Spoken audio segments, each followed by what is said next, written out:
Next we'll have Christine of Supamamas. Karibu sana.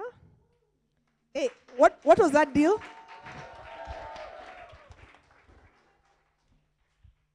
Hi guys.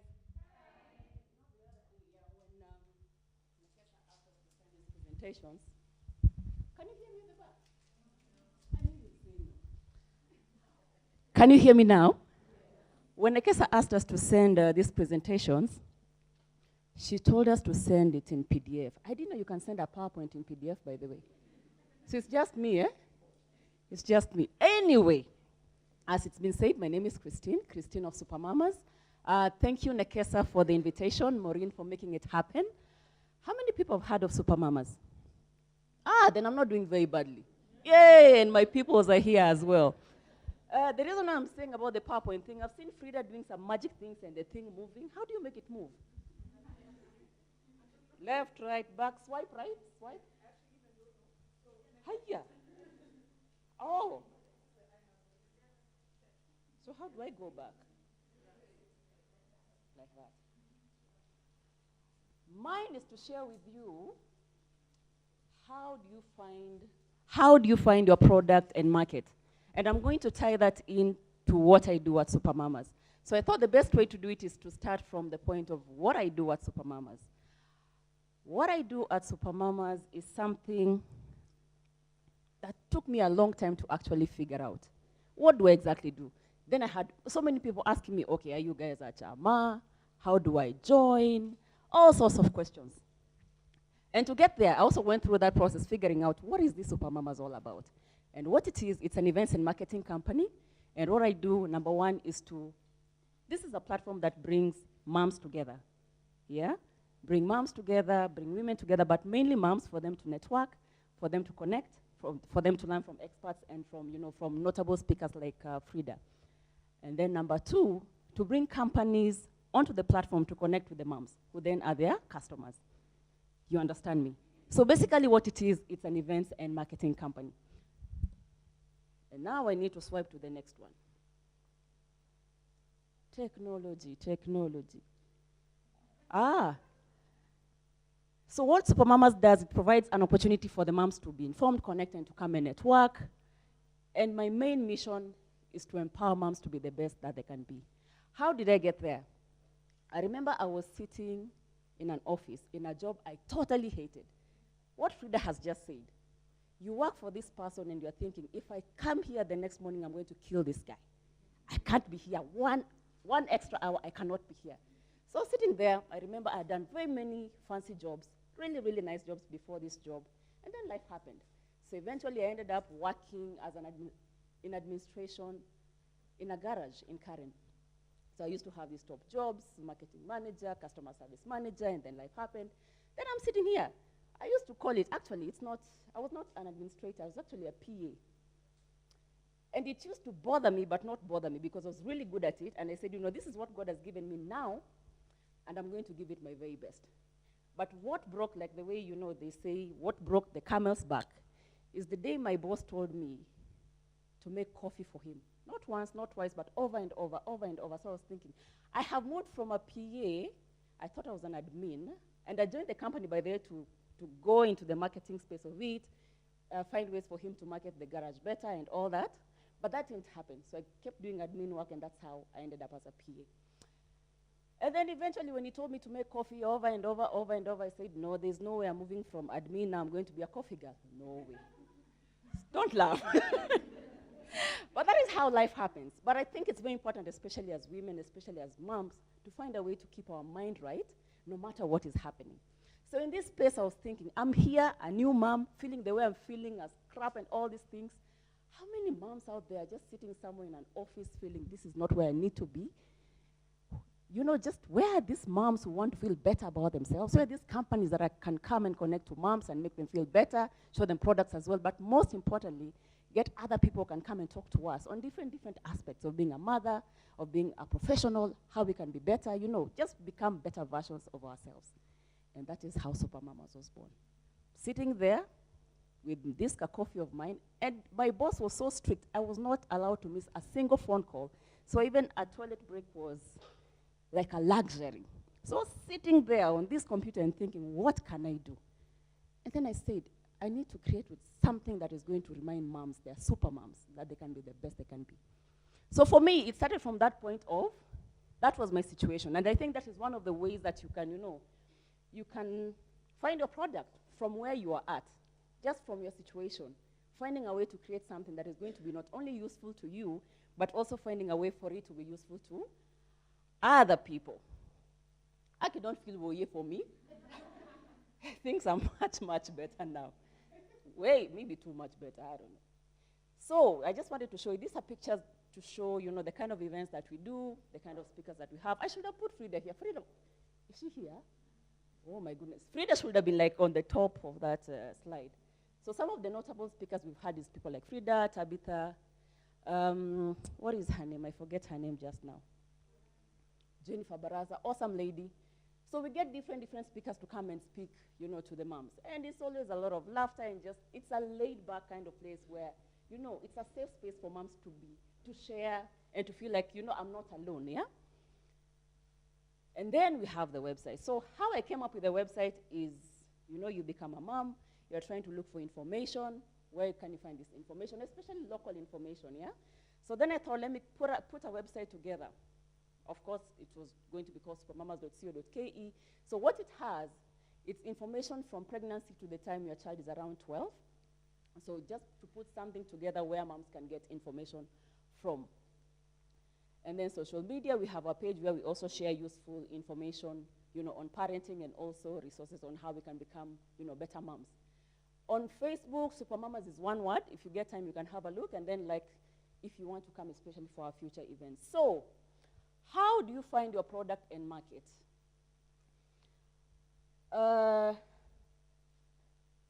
After moving from the warrior part of it and the passion part of it, you are so passionate. I think the one thing about entrepreneurs, you are so passionate about it. And you always imagine, there's nobody else who has thought like you. Isn't it the truth? You see, oh my goodness, this is the best idea ever. That's why you don't want to share it with people because, oh my God, I have to do it.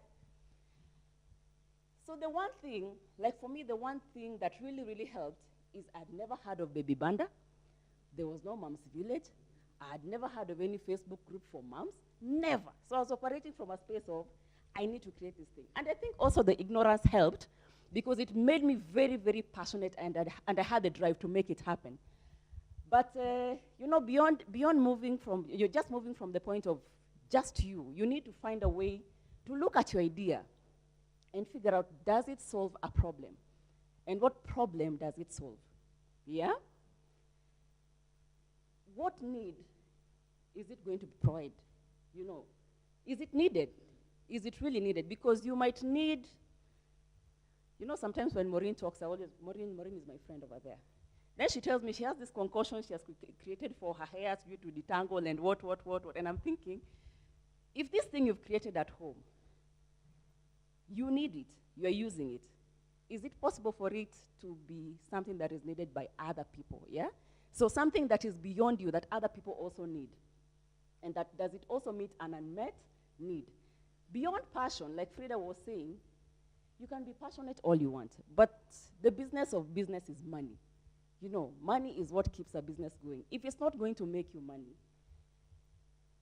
it will be a good idea at some point for you to reevaluate how you're going to just move forward. So, number one, evaluate the big idea. Will it work? You have to figure out what problem it's going to solve. Is it needed? Does it meet an unmet need? And is it financially viable? Number two, who is your customer? Ask yourself, who is your customer beyond you?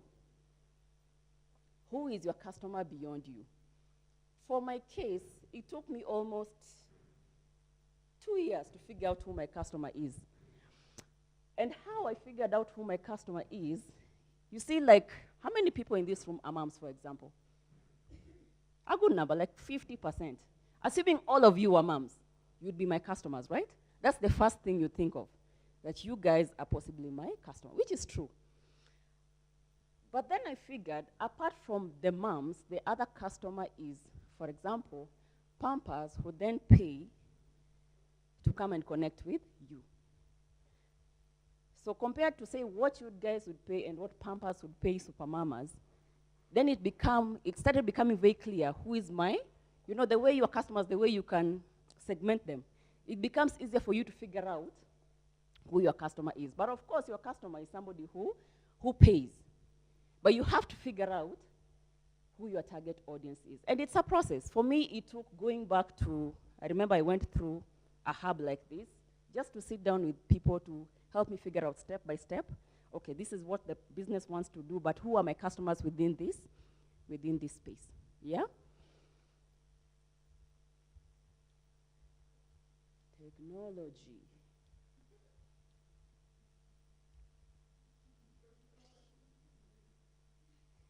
Number 3, find a niche.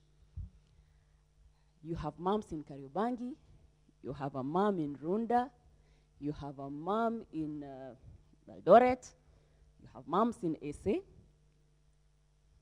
I found my niche, which also took, it's quite a process. It's just quite a process. But for you to figure out, what your niche is, one way that you can do it is to, to come up with a kind of demographic of how you want to segment them. What is going to be their age? Where do they live? What's their gender? What's their income level? Education level? That kind of thing. So you have to come up with like a profile of who your customer is going to be. The more you get clarity, the easier it becomes, yeah? So I think initially I used to focus on as long as you're a mom, yeah? But then I figured out the main mom that I focus on is my middle class mom, educated, say, up to university level, between 20 to 45. Most of them are black, some of them are white. Most of them are aspirational. Most of them have between 1 and 4 kids.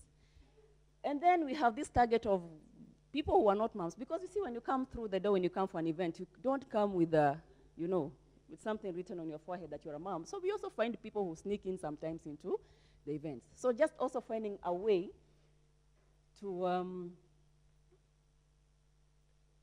what's the word? Beyond our target market. The opportunities that come along the way, just to see how we can come up with something for them, but not going beyond what our core business is. How do you also find your target market, or how do you figure out your niche market? Check out the competition. I don't know, for me, checking out the competition is something that I started doing. I don't know if I actually do it, because I want to operate from a point of, my creative juices are flowing. I'm not doing something because I want to counter what another platform is doing. I want to have fun with what I'm doing, with what I'm creating. But that doesn't mean that competition is not there, isn't it? So, these are some of the things that you can do when you're checking out the competition. What's their price? So are you going to price yourself a bit higher? Are you going to match it? Are you going to go a bit lower? So these are things you need to figure out. You also need, like the way we said, what their customers are willing to pay. If you were to offer something extra, would people pay? We have events that we've done, say, for 2K, for 3K, and their moms have come and said, no, we need something more premium. And we've done events for 5K, and moms have come. So you have to figure out, just a different way of doing your things. You can go onto people's pages. Say if you want to review, to check out what the competition is doing, look at the reviews that people are sharing on their pages. They could be screaming opportunities for you. But the point is, you can identify your competitor's weakness, what is overlooked in the market, and then find a way on how you can capitalize on them. But the one thing that I don't do, that I try not to do, is to so focus on the competition that then it stifles my own creativity and where the direction of where the business is going.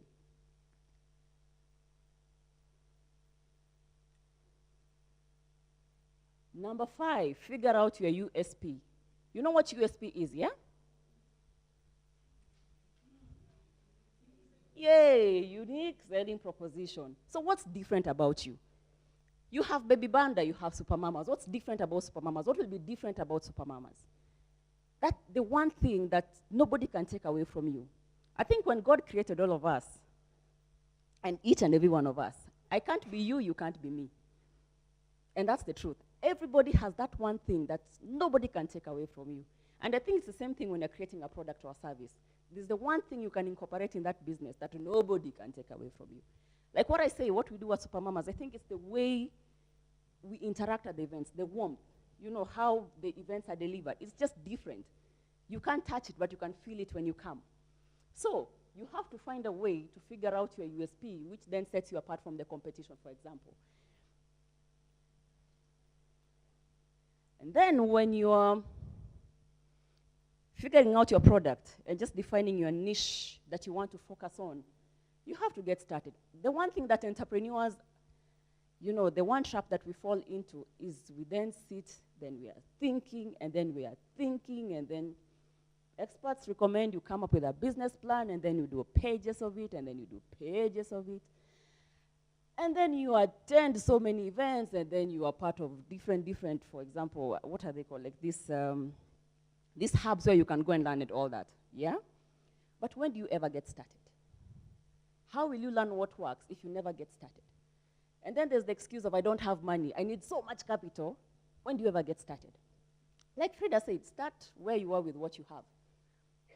Sometimes the best thing that you have is the idea. And then along the way, you're walking with someone, or you meet somebody, you're in the lift with somebody, they ask you what you do, and right there, you can get somebody who can invest in your business, yeah?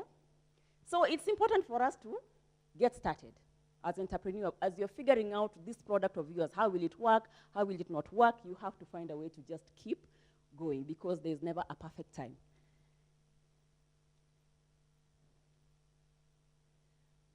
Keep learning. For you to find your product, you have to invest in learning. What I did at the beginning, because also getting mentors is very, very hard. It's very hard to get mentors. I found very good friends in books. You know the way you read a book back and you feel like this person is talking to you? I read a lot of books on just how to keep going, how to stay motivated, how to, you know, what are other people doing in other platforms? I found out there's a Supamamas in Egypt, you know, that kind of thing. Just keep learning. So I find a way to remain curious and keep learning. And the good thing, if you keep learning and keep trying what you're trying, you will fail, you will succeed, but the more you fail faster, you move forward faster. Yeah? So I think that one of the best things you can do is to give yourself the opportunity to fail forward faster. You know, dust yourself up and keep going and see how this product or service is going to work better. I can't emphasize enough on building and nurturing relationships. As you're building your product, as you're figuring out your service, you need to find a way to build and nurture relationships. Businesses are built on the backbone of relationships. Some of them could be built here today. Some of them sometimes you're in the queue in the supermarket, and just a hi and, you know, could lead to so many things. The one thing I think as entrepreneurs we need to create time to do is to figure out our, it's called what? Our elevator pitch. I remember Frida was very passionate about it. In 1 minute, can you tell somebody what you do? If you meet somebody for just 1 minute, in 60 seconds, can you tell them what you do? With no Within 60 seconds. Find a way to tell people what you do, and you know, build those relationships. And one of the things that has really helped me as I went along the way, having relationships, say, with these corporates and all these people, helped me to innovate into other things that we need to do within Supamamas, or we have gone to do, because they tell you, how about you do it this way, we are looking for this and this kind of mom. If you create something, most likely we'll see a way to support you. So that only happened through nurturing some serious relationships that, you know, 5 years down the line, I can still count on them. So in summary, for you to find your product or market, number one, evaluate your idea, analyze how viable it is. Number two, figure out who your customer will be beyond you. A customer is somebody who pays you money, not the people you think will pay you money. There has to be money in the bank. Number three, find a niche. You don't need to eat the whole cake. Find a way to just service or get a piece of the cake. Yeah? Eat it well. Service it well. You don't need to have the whole market, just a small piece of it, yeah? So find a niche. Check out the competition, but make sure it doesn't stifle out your creativity. Figure out what is unique about you. You know, what is this different thing that you can bring to the market? That's number 5. Get started and keep going. Remain curious and keep learning. And then don't forget to nurture and build those relationships. Thank you very much.